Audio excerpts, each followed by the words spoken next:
Haleluya, Bwana wetu Yesu Kristo asifiwe. Najua siku ya leo umeamka kama uko chini kabisa, kama imani yako iko chini kabisa. Unaona ya kwamba ni kama ni wewe, ni kama uko tu peke yako, hakuna mtu ambaye yuko zaidi yako. Ni kana kwamba umeachwa na watu wote, marafiki wote labda wamekuacha, familia yote imekuacha, baba yako na mama yako wote wanawezekana wamekuacha. Sasa unaamka ukiwa mwenye mwingi wa mawazo, umesongamana na mawazo sana, haujui ufanye nini, haujui uelekee wapi. Lakini niko hapa kukuambia kwamba Mungu ni mwaminifu, na uendelee tu kumtegemea, atakusaidia maishani mwako. Uendelee tu kumwabudu, maana atakupigania. Maana ni yeye tu tegemeo na tumaini katika kila jambo. Tumulilie tu Mungu. Endelea kumulilia Mungu, usichoke kufanya maombi hata kidogo, maana ni yeye tu ndio kimbilio letu. Tunakimbilia tu chini ya mwamba wake usiotingisika milele, maana hatuna tumaini lingine kando na yeye. Siku leo tunaenda kusoma maandiko matakatifu katika kitabu cha Mark chapter 13 verses 3 up to verses 8. Hallelujah. Na topic ya leo inaenda kusema ya kwamba the signs of the time and the end of the age. Hallelujah. Praise our Lord Jesus Christ. Maana kuna wengi ambao wanapoona matetezi ya vita, wanaona vitu ambavyo zinafanyika, wanaona ya kwamba mwisho wa ulimwengu umefika.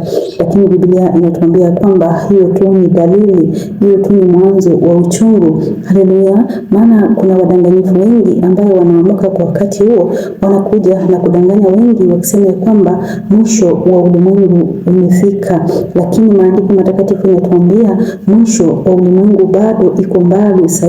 Haleluya. Bwana Yesu Kristo asifiwe. Tutasoma maandiko mstari wake wa 3. Biblia inasema kwamba now as he sat on the mountain of Olives opposite the temple, Peter, James, John and Andrew asked him privately, "Tell us, when will these things be? And what will be the sign when all these things will be fulfilled?" Haleluya. Bwana Yesu Kristo asifiwe. Tazama, Biblia inatuambia kwamba wakati ambapo Yesu alikuwa ameketi katika mlima wa Mzeituni, alipokuwa ameketi mlima wa Mzeituni, upande ule mwingine wa kanisa, upande ule mwingine wa madhabahu. Haleluya. Bwana Yesu Kristo asifiwe. Lazima Biblia inatuambia kwamba Peter, James na John na Andrew waliweza kwenda na kumuuliza kisiri, waliweza kumwendea Yesu kisiri ili waweze kumuuliza maneno ambayo walitaka kumuuliza kisiri kabisa. Haleluya. Bwana Yesu Kristo asifiwe. Wacha tusikie walimuuliza nini. Haleluya.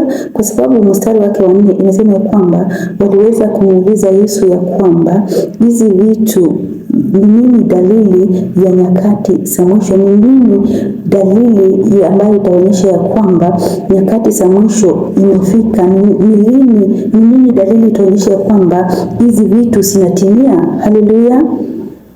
Bwana Yesu Kristo asifiwe. Mstari wake ni wa 5. Biblia inasema kwamba and Jesus answered them, began to say, "Take heart that no one deceive you." Haleluya. Bwana Yesu Kristo asifiwe. Tazama, Biblia inasema kwamba Yesu aliwajibu na akawaambia kwamba muwe waangalifu sana, mtu yeyote asiwadanganye. Haleluya. Bwana Yesu Kristo asifiwe. Maana tunajua wadanganyifu wamekuwa wengi kote, wamekuja kwa jina la Yesu, lakini wanadanganya wengi. Haleluya. Bwana Yesu Kristo asifiwe. mstari wake ni wa 6. Biblia inasema ya kwamba for many will come in my name saying I am he and will deceive many. Haleluya, Bwana Yesu Kristo asifiwe. Tazama sababu ambaye Yesu aliwaambia wanafunzi wake muwe makini sana msidanganywe. Amesema kwamba wengi watatokea kwa jina lake, wengi watakuja kwa jina lake Yesu na wataweza kudanganya wengi. Haleluya, Bwana Yesu Kristo asifiwe. Na tazama kuna wengi wamekuja kwa jina la Yesu wakati huu. Kuna wahubiri wengi wamekuja kwa jina la Yesu lakini wanadanganya wengi. Kuna manabii wengi ambao wamekuja kwa jina la Yesu lakini wanadanganya wengi. Wamedanganya ulimwengu mzima. Na tazama Biblia inasema ya kwamba mwisho wa kurudi kwake Yesu bado mbali. Huu ni mwanzo wa utungu tu. Haleluya, Bwana Yesu Kristo asifiwe. Mstari wake ni wa 7. Biblia inasema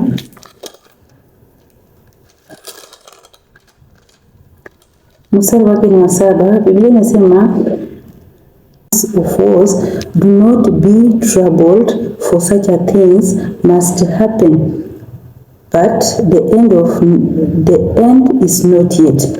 Haleluya, Bwana Yesu Kristo asifiwe. Tazama, Yesu aliendelea kuambia kwamba wakati ambapo mtaona matetezi ya vita kote kote, alisema ya kwamba msishutuke na msitetemeke, kwa maana hiyo sio mwisho wa ulimwengu. Hizo vitu zote zinafaa kutimia, zinafaa kutendeka. Haleluya, Bwana Yesu Kristo asifiwe. Hivyo ndivyo Yesu aliweza kuambia wanafunzi wake. Haleluya, Bwana Yesu Kristo asifiwe. Tusome mstari wake ni wa 8. Biblia inasema ya kwamba for nation will rise against nation and kingdom against kingdom, and there will be earthquake in various places, and there will be famines and troubles. These are the beginning of sorrows. Haleluya, Bwana Yesu Kristo asifiwe. Tazama Biblia inatuambia kwamba tusiwe na wasiwasi, mwisho wa ulimwengu bado mbali, kurudi kwake Yesu bado mbali. Biblia inasema ya kwamba tutakapoona ulimwengu inaamuka inaenda kupigana na ulimwengu ingine, taifa inaenda kupigana na taifa nyingine, Biblia inasema ya kwamba tutakaposikia njaa imeingia kote kote, tutakaposikia matetemeko ya ardhi katika sehemu, baadhi ya sehemu zingine, Biblia inasema ya kwamba hiyo tu ni mwanzo wa utungu, lakini si ya kwamba wakati wa Yesu kurudi umefika. Hiyo ndio mwanzo, si ya kwamba ulimwengu unaisha, ulimwengu umefika mwisho. Hiyo tu ndio mwanzo.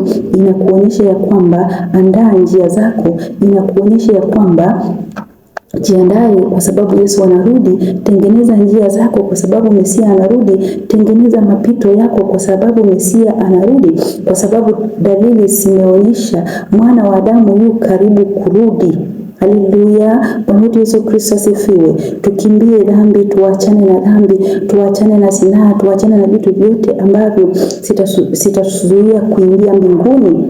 Haleluya, Bwana Yesu Kristo asifiwe. Kama unaona ya kwamba kuna jambo lolote ambalo linaweza kukuzuia kuingia ufalme wa mbinguni, wakati wa kujiandaa ndio sasa. Kwa maana tumesikia matetesi ya vita kote kote. Tumeona njaa imekuja ikakuwa mingi sana kila mahali. Tumeona mafuriko ikiua watu.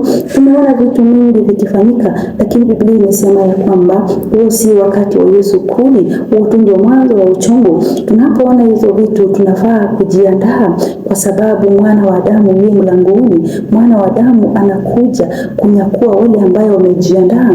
Mwana wa Adamu anakuja kuchukua wale ambao wametubu dhambi, wale ambao wamekataa dhambi, wale ambao wametoroka dhambi, wale ambao wamekimbia dhambi. Haleluya, Bwana Yesu Kristo asifiwe. Maana Biblia inatuambia kwamba wakati ambapo Yesu atarudi, atakuja kuuliza tu mambo mawili pekee yake. Ulikuwa mtakatifu? Ulikuwa mkamilifu? Ulitembea katika uhaki na utakatifu? Ulikataa dhambi? Ulitoroka dhambi? Haleluya. Bwana wetu Yesu Kristo asifiwe. Tujiandae sana ili tuweze kuingia ufalme wa mbinguni, maana wakati ambapo Yesu atakuja kunyakua walio wake, wale wote ambayo watabaki hapa duniani wataweza kuteseka sana, wataweza kuchomwa moto. Haleluya. Bwana wetu Yesu Kristo asifiwe. Tutafute uso wa Mungu. Huu ndio wakati wa kutafuta uso wa Mungu. Huu ndio wakati wa kumuinamia Yesu. Huu ndio wakati wa kukimbia sana kutafuta Yesu. Haleluya. Huu ndio wakati wa kufanya kazi ya Mungu, wakati wa kufanya uinjilisti, wakati wa kutangaza injili ya Mungu kote kote, wakati wa kutangaza injili ya Yesu, wakati wa kutangaza damu na msalaba wa Yesu. Wakati ndio sasa. Haleluya. Bwana wetu Yesu Kristo asifiwe. Na mahali popote ambapo unasikia maneno haya, usifanye moyo wako kuwa mgumu, kwa sababu mwana wa Adamu anakuja. Mwana wa Adamu anarudi kunyakua waliojiandaa, na ufalme wa mbinguni unategwa na wale wote ambayo wana nguvu. Unategwa na wenye nguvu, wala si wanyonge. Haleluya. Bwana wetu Yesu Kristo asifiwe. Ufalme wa mbinguni unategwa na wote wenye nguvu wa kiroho, nguvu za maombi, nguvu za kutafuta uso wa Mungu. Haleluya. Nguvu za kumuinua Yesu, za kuinua msalaba wa Yesu, ya kuinua damu ya Yesu. Haleluya. Bwana wetu Yesu Kristo asifiwe. Siku ya leo jiandae vyema sana, maana Mesia anakuja. Andaa moyo wako, andaa njia zako, andaa kila kitu. Jiangalie mwenyewe, kaa chini na ujiangalie ni wapi umemkosea Mungu, ni wapi umeangukia, ni wapi umetenda dhambi, ili uweze kumrudia Mungu na kutubu dhambi, kwa sababu wakati wa neema pia utaisha. Tubu kama neema ingaliko. Haleluya. Tubu dhambi wakati neema ingaliko. Mtafute Mungu maadamu upatikana. Haleluya. Maana ukimtafuta anapatikana. Mwite Yesu, atakuitikia. Haleluya. Bisha mlango siku ya leo, nakumbuka atakufungulia mlango. Bwana wetu Yesu Kristo asifiwe. Siku ya leo, asubuhi ya leo, kama unataka kuingia ufalme wa mbinguni, mlango wa mbinguni bado iko wazi, na damu ya Yesu bado iko mbichi, inaweza kukuosha na kukutakaza. Beba mizigo yako yote siku ya leo, ukatue chini ya msalaba wa Yesu. Haleluya. Bwana wetu Yesu Kristo asifiwe, na mbarikiwe asubuhi ya leo.